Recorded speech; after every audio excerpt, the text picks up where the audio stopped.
don't have a picture of me peeing. We're beer vlogging from Nepenthe in Baltimore. BeerVlogs, Nepenthe. I love the IPA. Oh, the Space Jellyfish. Yeah, it's our flagship. We just have our own little YouTube channel. We can give you a card.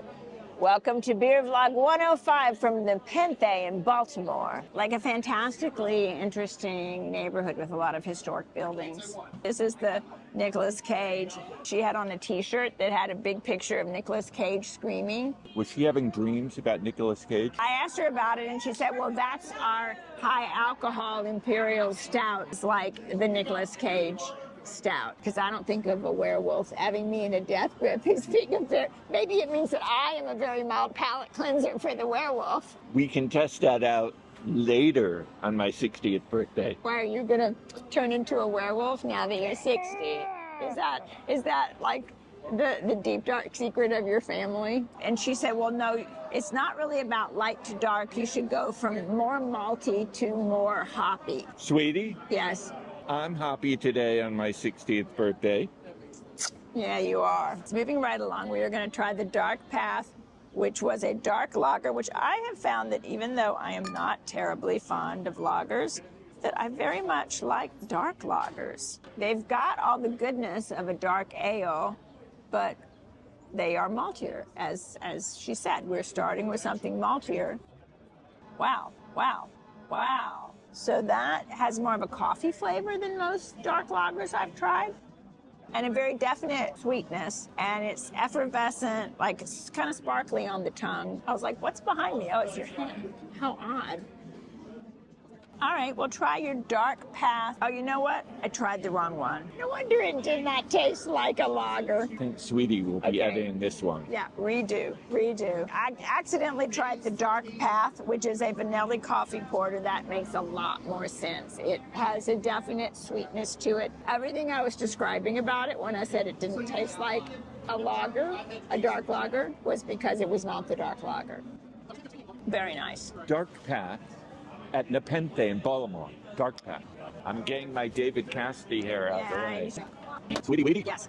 I most loved that Dark Path, and being age 60.00, where I am 66.6% on the Dark Path towards croaking. This place is really popular. There's a lot of people inside. So, Insert maybe 360 cam spin around. I think if now I will go back and try again to do it the right way and try the Term Exodus, which is the dark lager.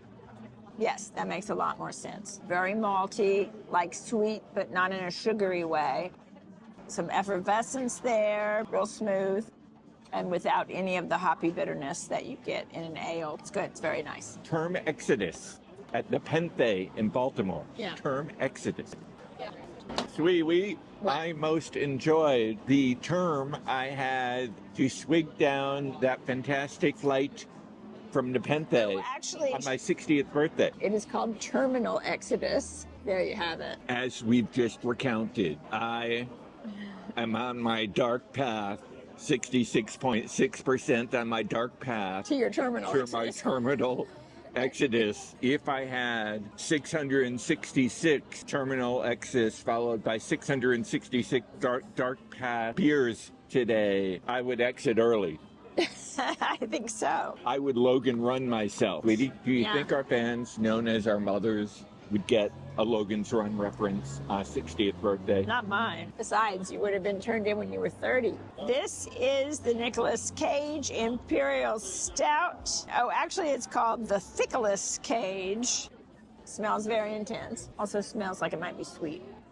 Wow, wow, wow. It is thick. It has like a consistency and a mouthfeel as if it's got some viscosity to it.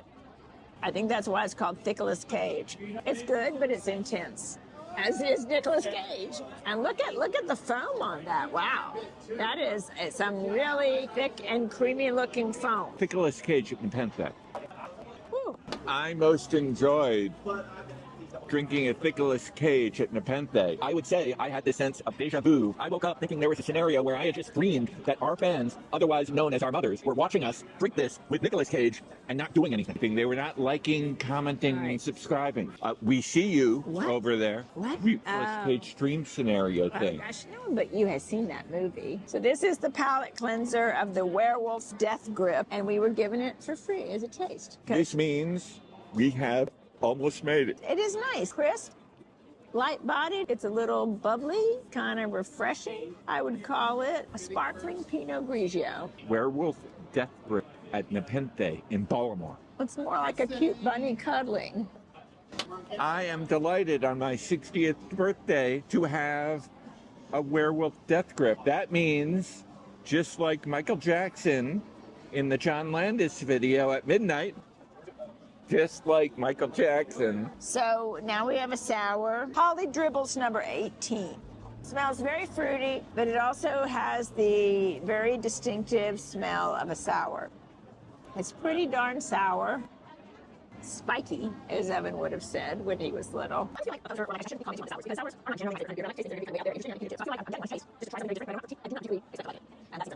This is where I cut out the past 4 minutes till she says the soundbite. Crisp and refreshing, though definitely sour. Polly Dribbles number 18 at Nepenthe. Polly Dribble in Baltimore. I would like a kegger of that. Polly would like a kegger of that. Polly want a kegger of that. With some crackers. I am crackers at age 60. That's for sure. Going back to the Werewolf Deathgrip, it is a very nice palate cleanser for the Poly Dribbles. In fact, having it after the Poly Dribbles, I'm appreciating it even more than I appreciated it on the first taste. This is their flagship IPA, Space Jellyfish. Smells fantastic. It smells like a hazy, fruity, juicy, as they call it, IPA. It is delicious. It's not too bitter. It's very balanced, kind of tropical. I'm really liking this Space Jellyfish. And it's got a nice head on it. Got some nice creamy looking foam. Space Jellyfish. I most love that, sweetie, but ooh, kind of shocked me like a jellyfish. If I were to die today on my 60th birthday, I would want to do it inside the belly of a space jellyfish from Nepenthe in Baltimore. We are quite certain that at Nepenthe, a silent partner is our favorite filmmaker named the Croneberg of David. All you have to do is listen to the names of the Dark Path and Terminal Exits and the space jellyfishes, and you can see that David Croneberg comes here every week. Watch out, watch out, watch out. So I was saying watch out to him, not you. Welcome to BeerVlogs 105 from Nepenthe in Baltimore. I have something very exciting to tell you. At the Baltimore Museum, I peed in the John Waters Transgender Bathroom. Wait, I have a picture.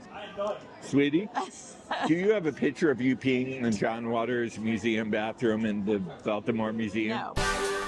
David Cassidy, my mentor, never had a man bun. I would have Kincaid talk to you.